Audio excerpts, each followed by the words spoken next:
the legal system is not fair. It is not just. And it treats people very differently. The legal system supports the status quo, supports the systems of power to the detriment and disadvantage of vulnerable people. What's good? I'm Nikisha Elise Williams, and this is Black and Published on the Mahogany Books Podcast Network, bringing you the journeys of writers, poets, playwrights, and storytellers of all kinds.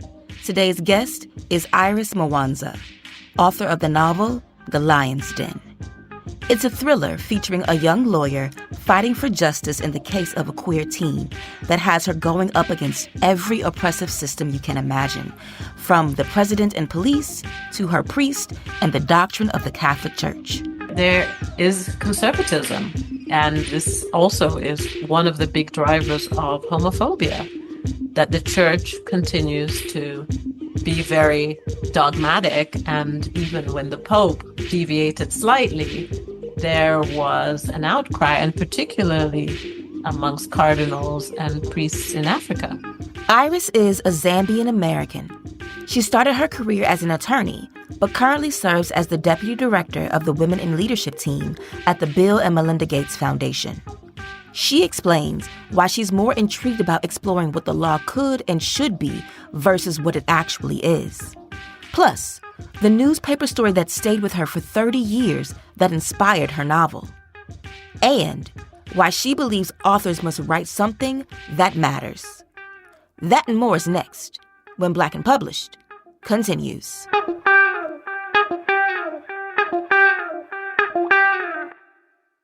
All right, so then Iris, let's jump in.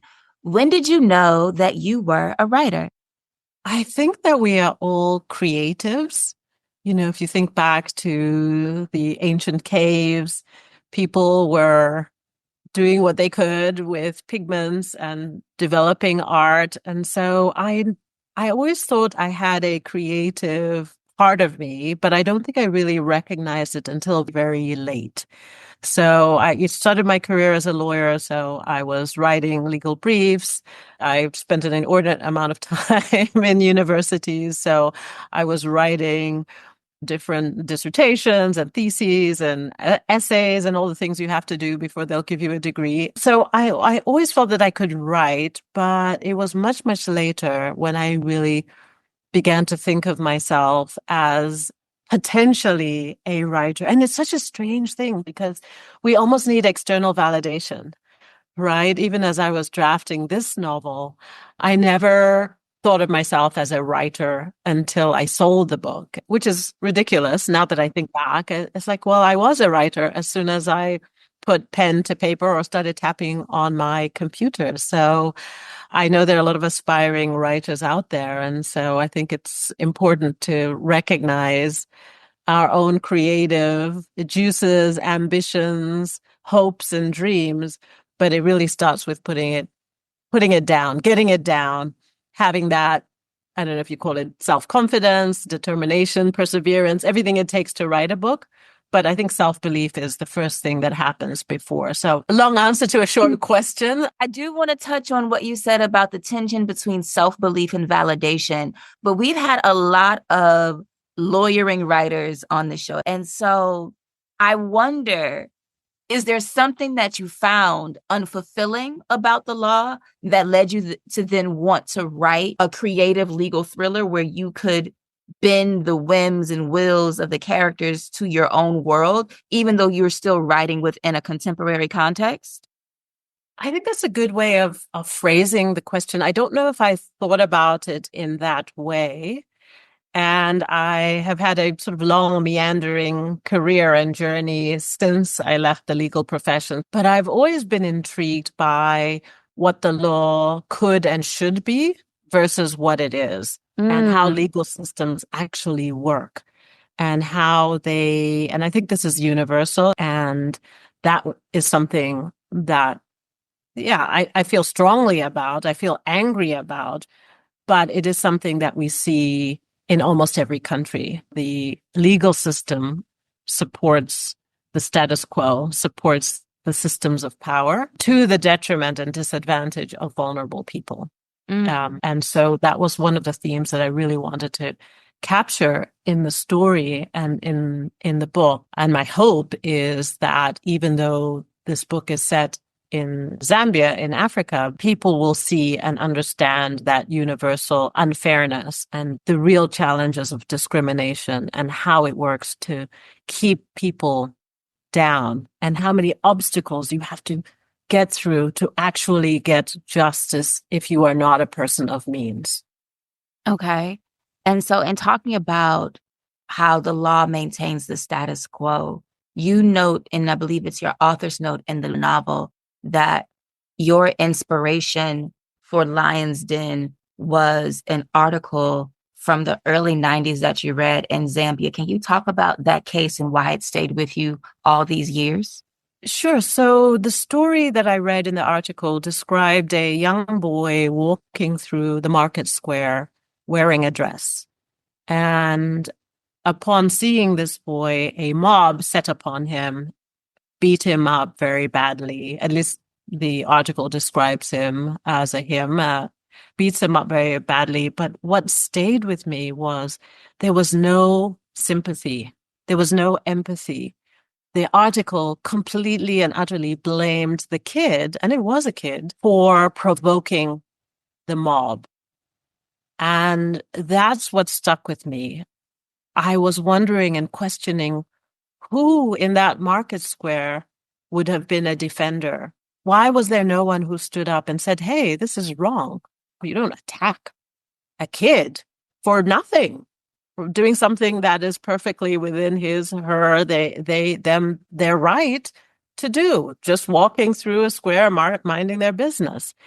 Why was there nobody who would defend this kid, protect this kid, even in an article, provide a more balanced view or say anything at all apart from heap blame upon a blameless child? And so that was the beginning and the seed of the character Grace, because Grace, in her DNA, in her bones, she is a defender and a protector of others, even though, and maybe it is because she has suffered extreme discrimination herself. She's from a poor background. She's from a rural background. She's young. She's a woman. And she's just out of law school. She's a rookie. And she doesn't let that get in the way of what her mission is in life, which is to protect, defend, and fight for justice. And she sees human rights as universal, as I do. And I really feel like the systems that oppress use a divide and conquer in the people who are discriminated and oppressed. And I think there's a real opportunity for us to really understand what is happening, why this is happening, who is encouraging this division. And it's because it keeps us weak. It keeps us weak if we're able to be divided and if we're fighting amongst ourselves, and it's a distraction. And if we really hold on to the pillar of human rights as universal, I think it changes things and it really opens up the opportunity. And that's how Grace sees the world. She sees Bessie, who is the other protagonist in the story, who is the queer teen who has been thrown in prison for crimes against the order of nature, which is the Zambian penal code that criminalizes same-sex relations. She sees his fight as her own fight, her fight for justice. And that is really driving her throughout the story. And she sees herself. She actually sees herself in this character, Bessie, because she sees another oppressed person who is very vulnerable. What was the writing process like of actually crafting the story of Grace, her background, her idealism, and then the rigidity of the systems and structures of the Zambian law that you cite in the novel? Well, it was a very long process. It took me 9 years from beginning to publication to get everything down on paper. So, but I think that's part of the writing process. It takes a while to find the story, to find the characters. this is a thriller. So for me, developing a plot, which I thought would be interesting and gripping and take the reader on a wild ride from beginning to end, while also talking about deeply important issues. So I think it's an interesting journey and slightly different for everybody, but such a worthwhile journey and really important to embrace the difficulty and the challenges and the writer's block and then the moments of inspiration. And I tell a lot of folks that once you put in the work, the characters start to talk to you. The characters start to exist almost as if they're in their own world, but they will be telling you what's going to happen. What did you learn about yourself over the course of those 9 years? I try to put myself in every character. So we've talked a little bit about two characters. There are a lot of different characters in the book, and some are allies and some are foes. And even the individuals who I felt were not good people, I wanted to make sure that they came across as authentic people. And so I had to think about what is their backstory? What is the reasoning behind their action? What are their motivations? And I felt like if I could understand that, and that requires a investigation and exploration of your own interior, right? Some of your own darker thoughts, maybe things that you've done in your past that you're not so proud of. Really try to bind that and say, why would somebody do this? And I'll give you a really good example from the book. So Grace's mother tries to marry her off to the chief in the village. And Grace obviously is appalled. She wants to go to law school. She wants to be a lawyer, but her mom does not see it. They are very poor. They are very hungry. They have suffered from starvation. And the mother sees this as an opportunity to get out of poverty quickly, like now, like yesterday. And she's looking at it from the point of view of, we are hungry now. We are starving now. We don't have money for food, much less university. So what Grace is talking about is a pipe dream. Mm-hmm. And so I wanted to really bring the reality of why a family, any family, would make a choice like that. Child marriage is real. It happened here in Zambia. It happens all over Africa. It happens in the United States. So I wanted to really, as heinous as I find it, I wanted to understand a little bit how anybody can come to this decision. And so through Grace's mom, I was able to explore that a little bit and try to bring a bit of empathy to how these things could possibly happen. And so that's how I try to approach each of the characters, with understanding and compassion, even though I disagree 100% with their decision-making. Grace finds this the ultimate betrayal, and Grace struggles throughout the story with forgiveness of her mother, and ultimately she never does forgive her mother. She never forgives her mother, but she continues to support her mother in a way that I think her mother thought could only come from her being married to the chief.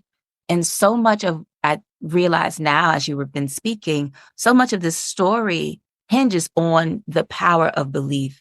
There's the unbelief of Grace's mother in her own child, Grace's extreme, almost to the point of delusion, belief in herself, even though it happened for her. Like there's something, as the kids say, very delulu about, a poor girl from the country thinking that she can go to university and then go to law school and get a job and be wearing these high-powered suits and then work in pro bono cases, defending the defenseless. There's something real delulu about that, but she believed. Right.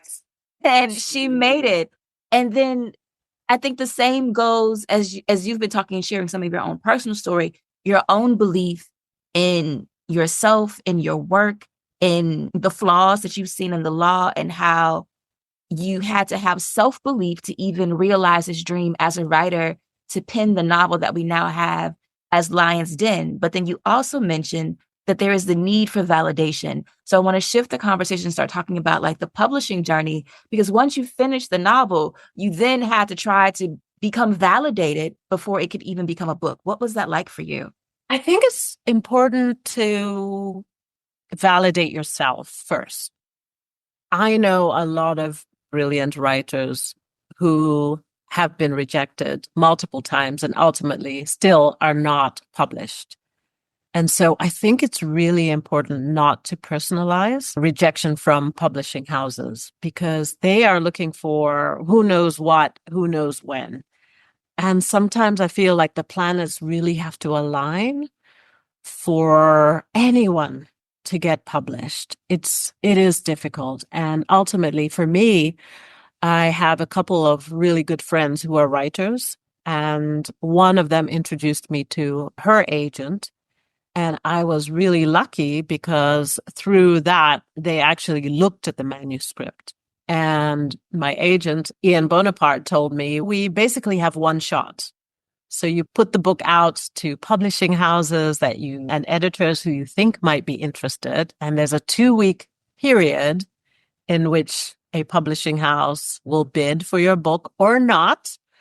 And I was like, well, okay, if they don't, then we just send it to them again. Once they have rejected you as a writer, it's that much harder because they get so many manuscripts. So it's pretty nerve-wracking those 2 weeks because you're like, well, am I going to get an offer or am I not going to get an offer? And thankfully, it worked out. And Graydon House, which is an imprint of HarperCollins, picked up the book in the US. And then a few months later in the UK, Canongate picked up the book as well. And so a couple of things that I'm picking up on is that talking about the timing of it, we had a guest in season 1, Dontel W. Moniz, who said a lot of publishing and getting an agent and a publisher is not so much the quality of the work, but it's luck, timing, and opportunity. So that is one thing. But I'm curious by something that you said earlier on in this conversation about publishing is that you first have to validate yourself.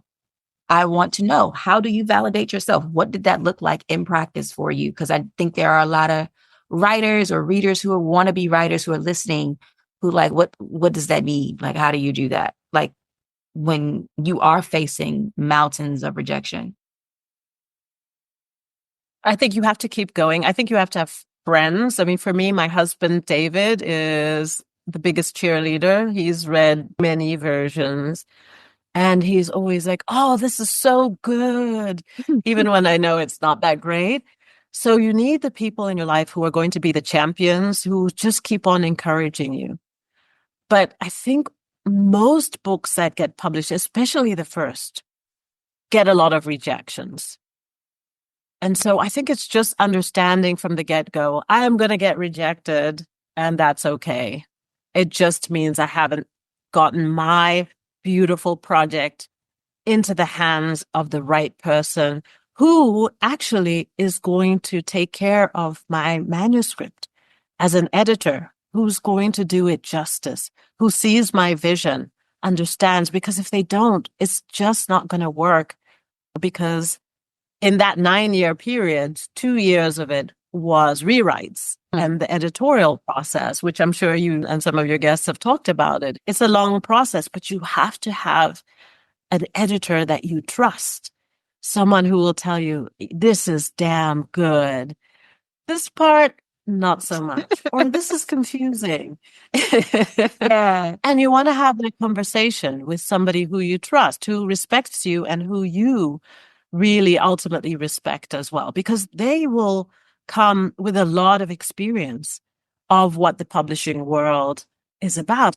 And talking about being edited with care and with someone that you trust, was there any pushback that you really had to like fight out? Because your novel takes place in the late 80s, early 90s, turn of the decade in Zambia. We're also in the middle of the AIDS crisis in the sub-Saharan Africa and the stigma around that and the access to medication, while also truly excoriating the criminal legal system from the police officers all the way up through the high court.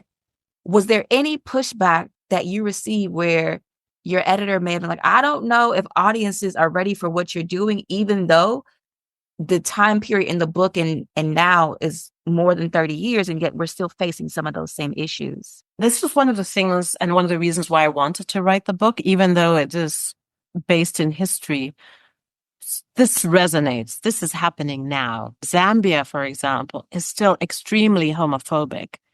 The laws criminalizing same-sex relations are still on the books. They have not been repealed. And I think the direction is going towards increased oppression and repression as opposed to being progressive.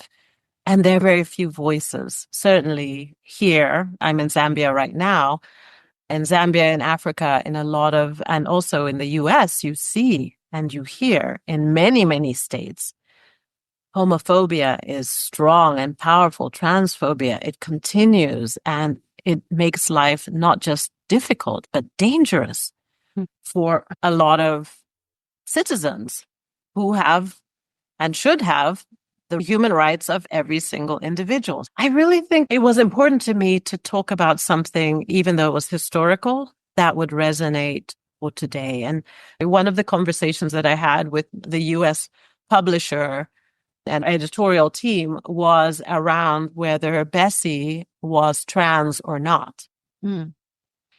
And how I had essentially written the book from the point of view of Grace at the time when the book was written.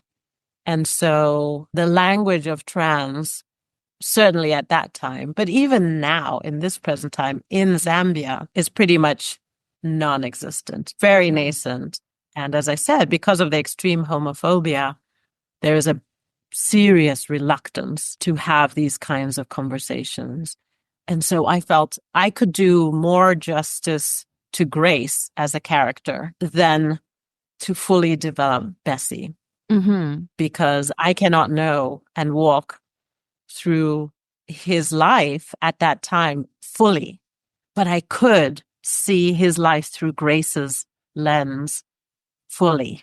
And so we had a really long conversation about that. Like, how do we make sure that we are honoring Bessie, but keep that possibility in the reader's mind? The reader can read the text and decide for themselves whether they think that Bessie, certainly queer, but where in this beautiful rainbow Bessie may exist. And so that was, I think, a really rich, engaging conversation. And so what we decided was we would leave it as it was, as I had written it, through Grace's point of view, but also put that in the author's note to explain a little bit the why. Why did I make those decisions and choices? And why do I not directly express any sort of a much broader point of view? But even in your explanation, in writing it from Grace's point of view, we only see Bessie truly once in the novel in the very beginning, but then everyone in Bessie's life, including their family, refer to him as a he or a boy or him as far as identifying him. And so even if Bessie identified themselves using they, them pronouns, that's not a point of view that we get because we only are interacting with Bessie as readers for a very short amount of time. Since we are talking about the book, the challenges that you face with other readers, for all those who haven't read it or are curious about it, can you read something from The Lion's Den, and then we can go deeper into this conversation about the novel itself? The Lion's Den by Iris Mwanza is a novel set in Zambia in the late 80s and the early 90s. In a time of extreme homophobia and transphobia, the AIDS pandemic, an authoritarian government, and extreme poverty, Grace Zulu, a young attorney, takes on a pro bono case of a queer teen accused of crimes against the order of nature. But her plans for defense quickly change when her client disappears. Here's Iris. So let me just frame this a little bit. This is the first and the last time that the two main characters actually meet. And this is in the Lusaka Central Prison, where Grace goes to meet and interview her client for the very first time. The squares of light streaming into the room through the small box windows crept across the floor. What was taking so long? Grace was hungry and started to think about the fruit in her bag. Her growling stomach was audible, but she couldn't risk her client walking in as she stuffed a banana in her mouth. The room was tinged red by the setting sun, and she was about to give up and leave when Officer Lungu burst in with what appeared to be a boy and gave him a quick shove into the empty seat. "Your client," Officer Lungu said, looking as pleased as if he had performed a magic trick. Grace stared at Wilbus Molenga in shock. He was even shorter than Officer Lungu, with a twig-like neck and the thinnest arms and ankles sticking out of a stained red t-shirt and oversized prison-issue black pants. His light skin was bruised on the right side of his face, his right eye swollen shut, and one of the two front teeth that seemed too big for his mouth was badly chipped. The smell of piss and shit was so strong that Grace gagged, her manners forgotten. She yanked her handkerchief from her bag to cover her nose. "Hands where I can see them," Officer Lungu growled. Wilbus placed both small hands on the table. He had black rings from handcuffs around his delicate wrists, and his hands were trembling. "What happened to him?" Grace shouted at Officer Lungu through her handkerchief. "He resisted arrest. Looks worse than it is. Tell the nice lady that you're fine." The boy kept his head down and said nothing. "He was arrested almost 5 weeks ago. These injuries are fresh." "So you're a doctor now?" The officer placed his boot against the wall and pulled his truncheon from its loop in his belt, spun it, and then returned it.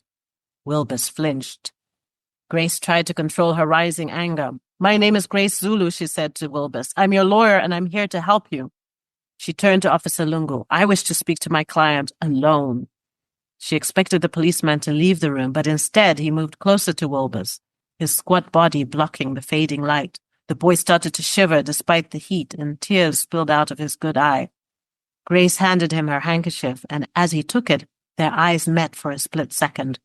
She jolted in her seat as if an electric shock had run through her body, and for a moment she felt the full force of the boy's anguish and terror. Grace had a strong urge to hold Wilbus, to comfort him, and reassure him that she would save him from this wretched place and everything would be all right. She even reached out to touch him, but his hands were already in his lap. Grace searched his broken face again to be certain that she didn't know him, as she tried to understand the sudden, strong instinct to protect him that felt more primal than lawyerly. Perhaps she identified with the suffering so clear in his good eye, or perhaps it was the recognition that their lives were equally precarious, and only the thinnest invisible line put Grace on this side of the table of misfortune, and Wilbus on the other. Grace shook off these strange sensations, reminding herself that she was there as his lawyer. She drew a sharp breath before she spoke while glaring at Officer Lungu. "You have the right to speak to your lawyer in private, and you have the right to be treated with human dignity. The police have no right to beat you up." She glanced back at Wilbus as she said, "They will answer for this." Thank you. In reading that scene, I'm immediately struck about how, from the beginning, Grace and Bessie are coming up against the rigidity of patriarchal systems that see them as less than and as not as deserving of dignity or respect. And so Bessie faces that being in prison, but then also because of his queer identity and the officers knowing that and having a true hatred for it. But then Grace faces it from page one, where because she's a woman, but she's in her official capacity, she's still being dismissed. Why was it that it was the marginalized voices of these characters that you wanted to speak above and beyond what the power structures were at the time? I think this is the real world. All of us, I think, particularly people of color, have experienced discrimination in what might feel like small ways or microaggressions, but are deeply painful and reflective of these profoundly flawed systems that work against anyone who's vulnerable. Mm-hmm. Women, as particularly young women, I know through my experience, and I'm sure every woman on this planet has experienced sexual harassment in some shape or form, even violence. We know the numbers, the statistics, 1 in 3. So we have deeply flawed systems that begin with this level of entitlement. I'm entitled to treat you as a lesser, as an other. And I think I wanted to establish that from the beginning, to show that the odds are against Grace. And it starts in a small way because the policeman is, yes, he's a policeman, so he has some power, but he's not a high-ranking policeman. And even he feels that he has power over both of them, even though Grace is a lawyer. Mm-hmm. But she's young and she's new, and he can see that she is also rural. She has scarification on her face, which essentially marks her and tells Officer Lungu and others that this is a rural girl, the way that she talks. Her suit is a secondhand suit. So I wanted to show that, but that is just the beginning and symbolic and emblematic of many things to come, because it's not just one person. It's the justice system, which includes the courts and the police. It's the executive, the government, the ruling elite. It is the church. Mm-hmm. It is we're going to society, get to all of that. cultural norms. All of these can work together and conspire against vulnerable people. This book taps and talks about a lot of different systems and structures and institutions. And in under 250 pages, you have come for the government and the dictatorship. You have come for the Catholic Church. And talking about the Catholic Church specifically, and you just mentioned about Grace's scarification. And so there's a part in the book where she's explaining why she was scarred as a child on her face and on her back. It was as a measure of protection. And then we see it transform into like this mythical thing where not only is it protection for her, but it's also a way for her to commune with the ancestors. And where that tension is with having indigenous spiritual traditions and that rigidity of it coming up against the Catholic Church, which is and was a colonizing force on the continent of Africa, just point blank, period. Why was it important to give voice to not only Grace's point of view and questions about the church, despite her own faith, but also that of the priest? Because there's a part where the priest starts to go off on his tangent about the crimes against nature and against God. And I was like, we didn't need this part in the book. But that is the position of the church. That was the position even more strongly in the late 80s and early 90s, but it's still the position of the church. Mm-hmm. And also it is the position of many people. Mm-hmm. And so I thought it was important to reflect that in one of the characters. He is a priest, Father Sebastian. So naturally, he believes very firmly in the doctrines of and the teachings of Catholicism. I mean, that's essentially his job and his calling. Mm-hmm. But he also rejects any notion of other types of spirituality. And for Grace, that's very illogical. I mean, in her mind, it's like either you believe in spirits and the spirit world, which includes, it should be an inclusive view, or you don't. She can understand if she's talking to an atheist and they're like, I don't believe in God, I don't believe in spirit, I don't believe in the ancestors, I don't believe in any of it. But what she has issue with and what she struggles with herself is someone who says, I choose which gods, which spirits are correct. And I get to say this is the right way and the righteous way. That defies logic. Mm-hmm. I know, because I was brought up in this duality. And you find that it's very common here in Zambia and many parts of Africa and many parts of the world. People don't see conflict in those two things. They are very deeply religious, but they also believe in the ancestors' spirituality. They might even believe in witchcraft, and they don't see it as conflicting. And so I really wanted to capture some of that, but also recognize that there is conservatism. And this also is one of the big drivers of homophobia, that the church continues to be very dogmatic. And even when the Pope deviated slightly, there was an outcry, and particularly amongst cardinals and priests in Africa.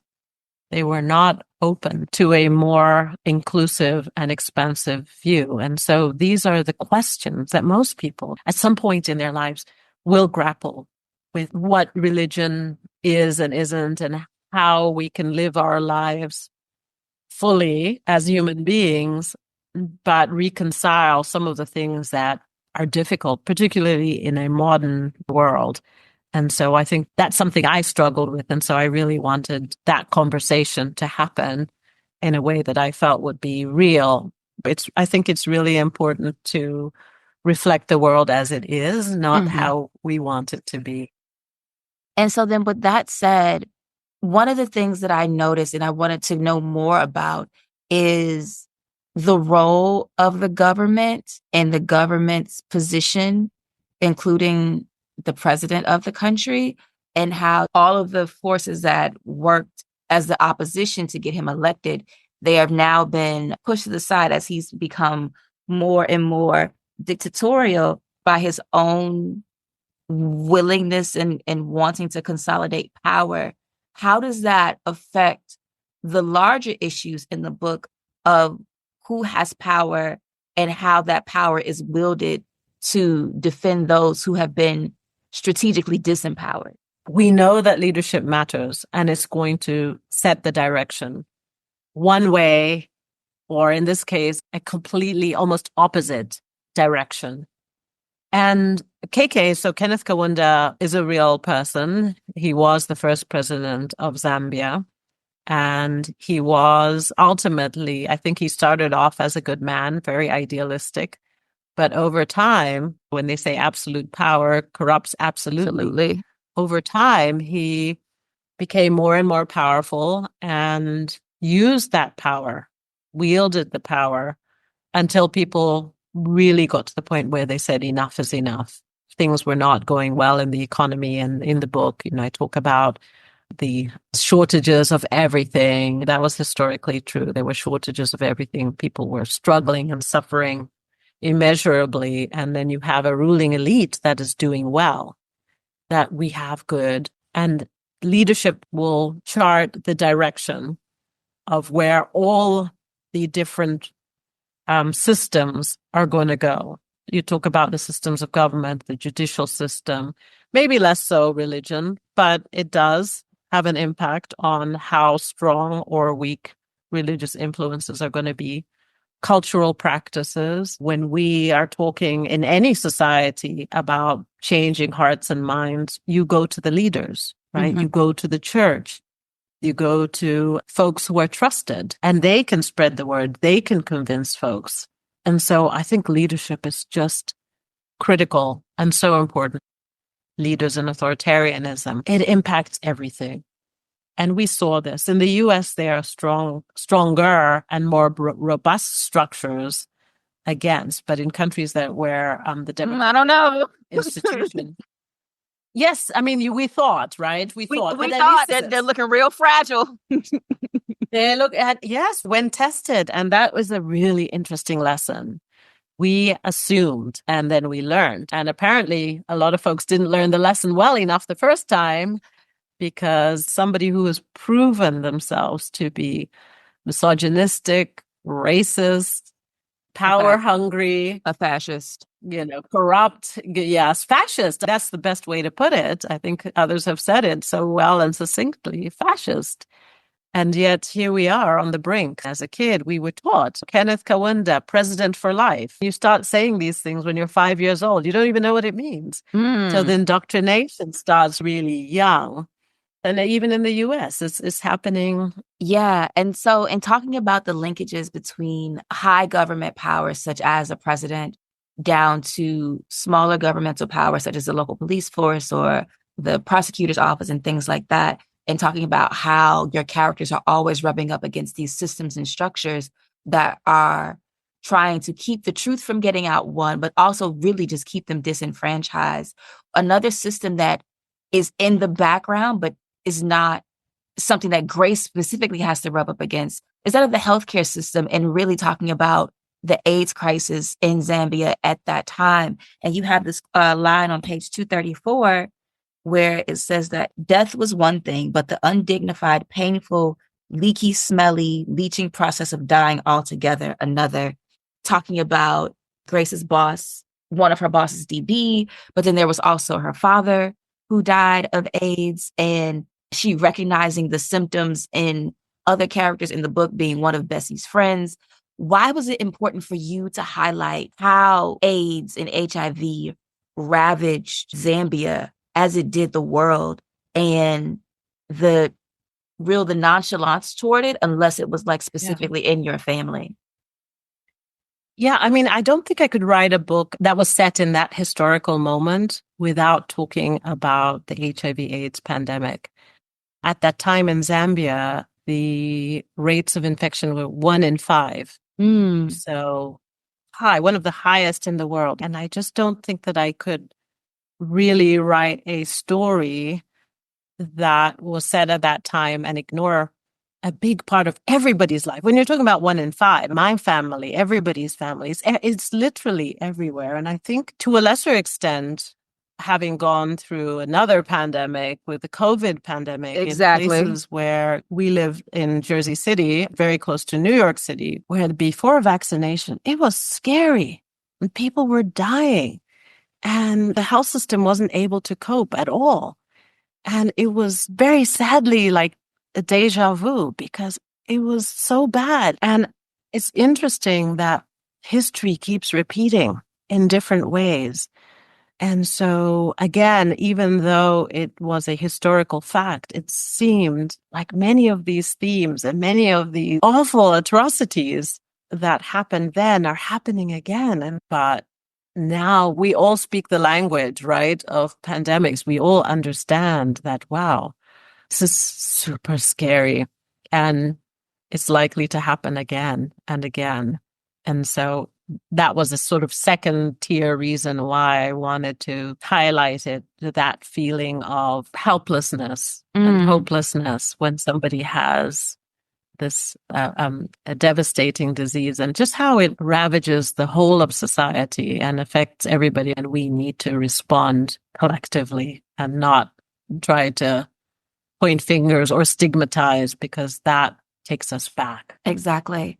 And so in touching on so many things, from the AIDS crisis to the crises of faith and its vestiges within colonialism and on the continent of Africa, the structural harms of the criminal legal system, be it American or Zambia, what do you hope that readers take from this book, where in the end, justice prevails in a way, but it is not so much about justice, but about peace? And giving like that internal peace that one person or a family can have about, okay, things didn't go the way that I wanted or I hoped or that I would have liked, but I'm at peace with what has happened. I wanted people to be inspired by Grace. Grace is not a person of privilege. She's not a person who has had great luck in her own life. She still sees a role for herself in fighting for the right thing and fighting for justice and fighting for Bessie. And I think that's something that we can all do. Find a lane. Like, what can I do?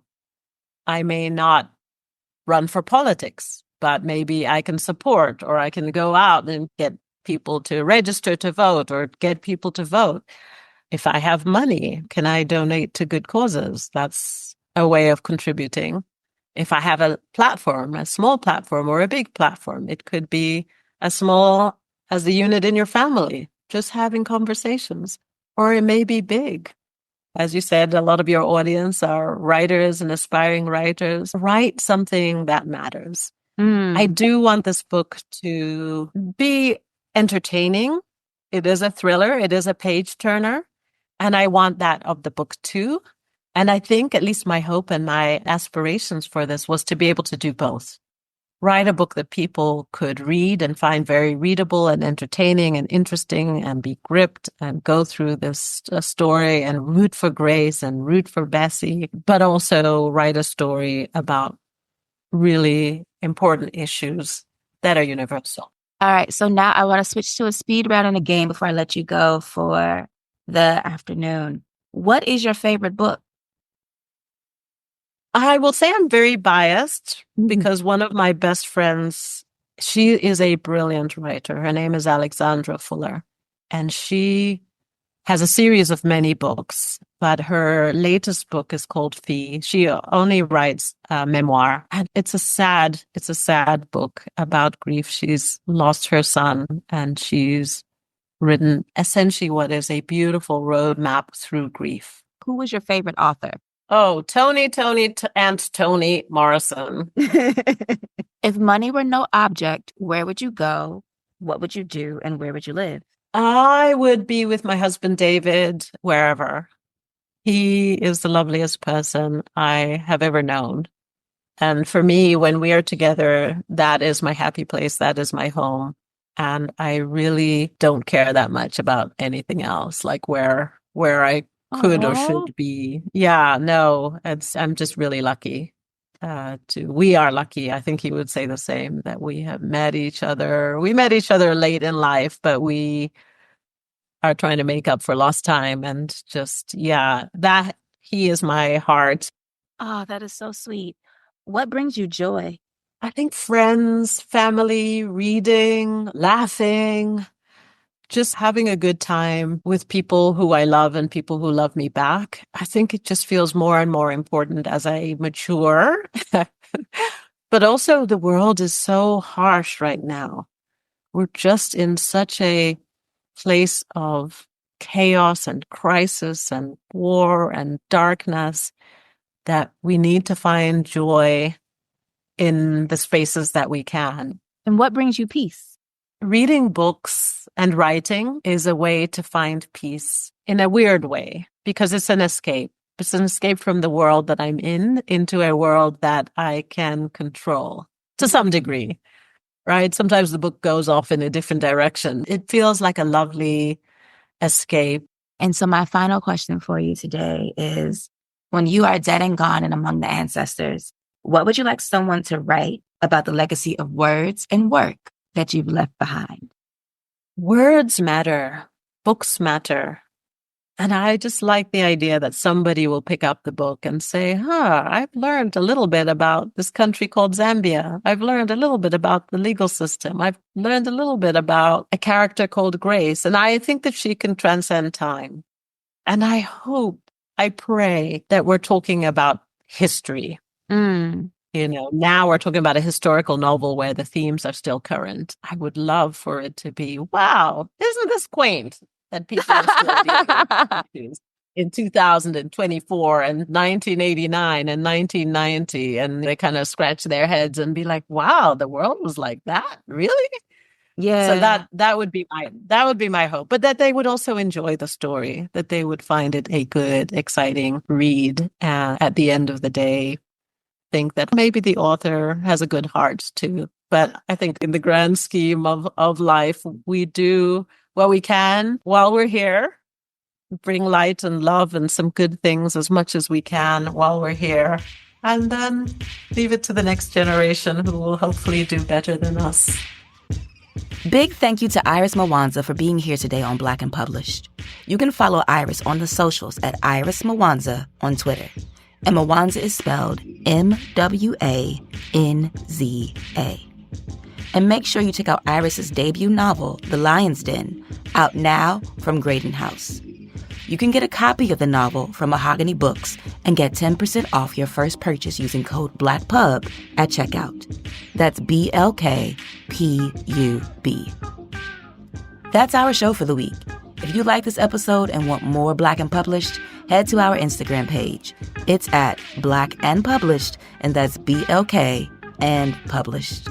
There, I've posted a bonus clip from my interview with Iris about the 2 steps she believes writers can take to break into the publishing industry. Make sure you check it out and let me know what you think in the comments. I'll holler at y'all next week when our guests will be Tara Roberts, author of the memoir Written in the Waters, a memoir of history, home, and belonging. I got to a place where I really got on a deep level that Africa is a continent with 54 countries. Like, there's only a way that Western colonizers came in and saw brown and just decided it was all the same. And I realized that my motives were different, my connection was different, and yet I was doing something similar that the colonizers were doing. That's next week on Black and Published. I'll talk to you then. Peace.